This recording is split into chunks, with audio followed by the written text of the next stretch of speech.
Somehow she's telling the truth. Take a minute or two and listen what she's saying.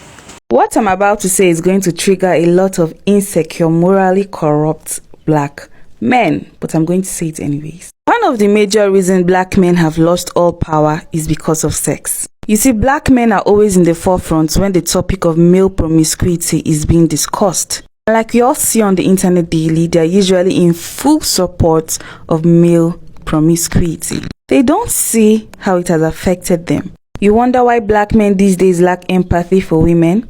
You wonder why they don't want to provide? You wonder why they don't want to protect? You wonder why they don't want to relate with a woman except there's going to be sexual relations involved? You wonder why they find it very hard to get intimate with a woman?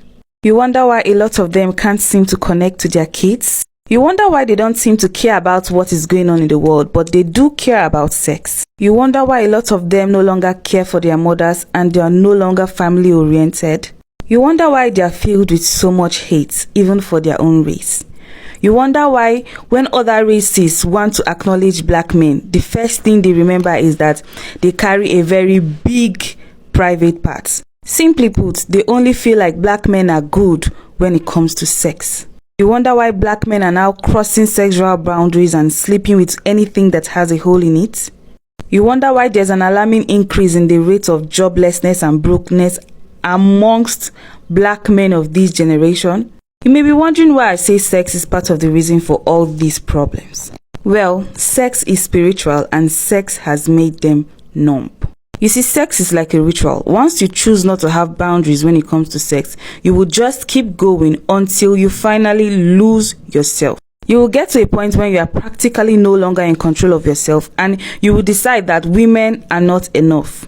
Soon you turn to inanimate objects, animals, your fellow gender. You won't even stop there. Anything that you can simply do to get off, you will.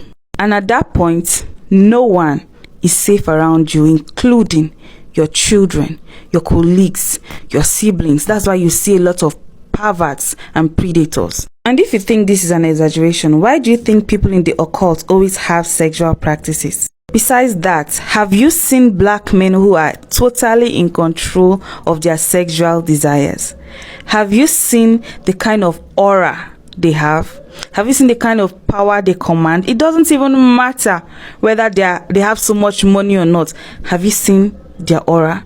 There's just something about those men. If you're one of those powerful black men, keep doing what you're doing. You see, life is more spiritual than physical. And I'm not saying this for everybody to understand, because not everybody is going to understand. But those who are very spiritual know exactly what I'm saying.